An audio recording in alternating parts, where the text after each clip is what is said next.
Hello everybody and welcome back to another video. Last video we made an iron farm, as you can see here, and in today's video I'm planning on working our sheep farm, and we're going to use the iron farm to fuel the sheep farm. This is a little stressful. I think I should survive. We will see. But yeah, that's our plan for today. So let's hop over our testing world and get a basic design done. Alright, now we're in my testing world. This is how everyone makes their sheep farm. They use one block of grass, whatever. Dispenser, an observer. They put glass around it so the sheep can't escape. They put a dispenser here with shears in it so that it triggers when the observer triggers. So when the grass block is eaten, the sheep automatically get sheared. Here, let me show you. Then normally they put like a hopper minecart under there or whatever. But this guy will eventually be eating the wool. I mean, eating the grass. This guy will eventually be eating the grass. Okay, this is taking a while. Sometimes it takes a bit. Still isn't done. I think I missed my kids. Is this guy even real? It's nighttime now, bro. Okay, let's try to put some more sheep in there real quick. Just to see if we can get it to trigger eventually. Why don't they shear? Okay, one of them ate the grass. I think. Let me see. Yeah, it's a dirt block. So, that's how it works. They detect when the grass is eaten, and then they shear the sheep. Grass grows back in, they do it again. But that's really annoying because you gotta put one sheep into every single one of these machines. And we're gonna want a lot of wool, and there's a lot of different types of wool. So this just isn't really gonna work for us. So I have a different idea for this, so that we can do multiple sheep in one enclosure. So I took a couple hours and designed something that I think is gonna work really well for us. So my idea is that they all sort of wait up here in this little area, all the sheep, and every so often a water bucket from here will trigger to push them over to here. The water will be gone when that happens. So all the sheep fall into this little 1x1 that's just short enough that they don't take fall damage. And they come down here, so they'll be here, and then a dispenser repeatedly activates that uses a shear to shear them. And when the water activates, the water pushes the wool into here, into the hopper, because of these dispensers over here. So I have two water buckets to make a water elevator to push them out. Then this, I think it's called an etho hopper clock or a hopper clock. Not quite sure. Basically every 32 items this triggers and switches things. So it's either in one mode which it's pushing everything in, or it's in a mode where the water elevators are pushing everything up, but not both at the same time. And then down here is what creates our little loops that repeatedly shears them. And my plan is we're only going to need one hopper clock, and we're going to set up around 16 of these. And this will be our little redstone line that connects this one to this one, so we only need one clock. And this is our little automatic crafter thing. So the plan here is we're going to make either another iron farm or utilize our already existing one to put iron into here, which then feeds into this auto crafter, which has only 2 slots, so it can only make shears. And this gives off a certain comparator strength, and this is in subtract mode, which means that only when this signal strength is higher than this signal strength will this activate. But once it does activate, this little loop starts. And right now this is full, but it would be something like this. And we trickle the iron in slowly so we wouldn't be having too many items on the ground. And we spread it out through all of the little shear dispensers. So yeah, that's the plan. I think it's time to go gather resources to actually build this thing in the world. So after we finish mining, here's about what we have. I was really hoping for some more redstone, but we just got really lucky in the caves, and I just don't think it was happening. But let's put fortune on this pick, and let's go mine this all.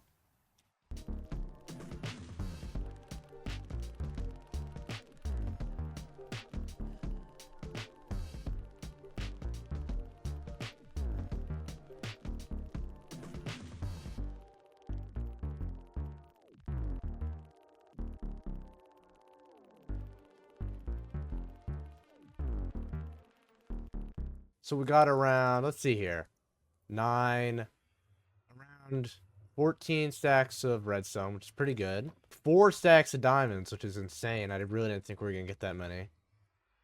The quartz is a bit lacking. I will be real. I think I might have accidentally put some of the quartz away. Yeah. I would have liked more quartz, but it's alright. We don't really need it for this project. And the lapis, we aren't going to use much either, but it's just nice to have because now we don't have to worry about our enchant stuff for so long. It's going to be great. And around 4 stacks of gold, which, I would have really liked more, but we aren't using it in this project, so it's fine. And I think we probably have all the redstone we're going to need to build this thing. So let's get started on finding an area for it. And also, before we find the area, I found some netherite and a bastion and a netherite upgrade, so I think we're going to upgrade my pickaxe real quick. I forgot the netherite. Okay, now we're going to upgrade it, alright? So, we have a netherite pickaxe now. That's good. Okay, so I found a spot to build it. It's right across from where our little base area is. I figure if we put it here, it will be just at a render distance when I turn my render distance down to the point where it won't lag at the base, but it will be running when we're on our way out and whatnot. And since it's going to be really big, we are going to need a big area for it, which is here. Because we're going to need, like, what? There's 16 different dyes, 16 different machines. So I took a little time and I mined out this little area to put all our sheep farms in, which we're going to need 16 of. And I got every single dye we're going to need. Right now I'm just working on farming the cactus. So we have that all going right now. And we also got a bunch of stuff from digging this all out, because it's basically a quarry, right? So with all that, we were able to craft pretty much all the components we're going to need for this. I think we're going to start putting the first of the farms together, and then we'll see how it goes. Okay, so first things first, we got to make sure this actually lines up. So the water, we need 1 layer of glass outside. So the water's going to have to start like here, I think. Oh, frick. That wasn't meant to happen. Let's try. Yeah. So that's the exact area we're going to need for this. This will all be grass eventually, so we'll place a grass block here, and this is where all our sheep are going to go. So we're going to need a dispenser here that dispenses the water. Get that going. Then it'll push people into this little corner, which will go down exactly 2 blocks. Oh, I'm going to need soul sand. Okay, I got the soul sand. As I was saying, we need this to go down exactly 2 blocks. Then there will be a piece of soul sand here. This is where all the items are going to go. So we'll put a hopper leading into a chest. The idea is that the water will push everything onto, when the water starts, it will push all of the items into there. And then they'll be sucked up by the little hopper. This on here so we prevent the sheep from walking away. Where should the shearing one go? I think the shearing one has to be here. That way it can line up with the little clock we have. And then our water ones have to be here. Wait.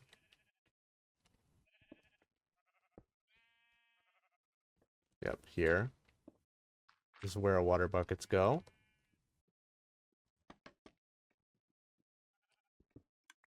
Observe that.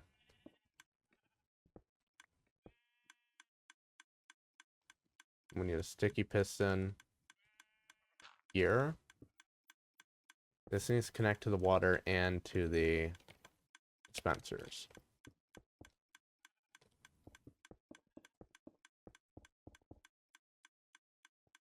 I'm pretty sure this needs 1 extra block. Got to be directed into the piston.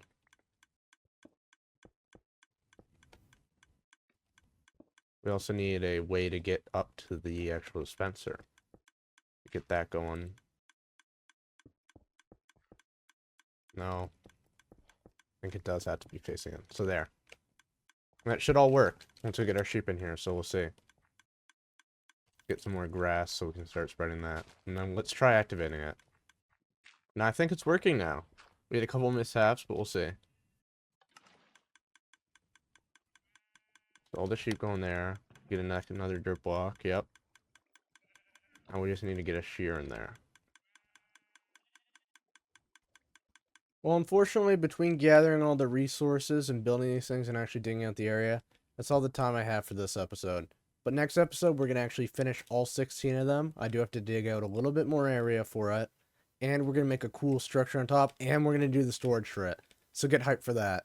Again, I'm sorry I couldn't finish it all in this episode. It's a lot. Anyways, see you guys next time. I hope you guys enjoyed. Bye!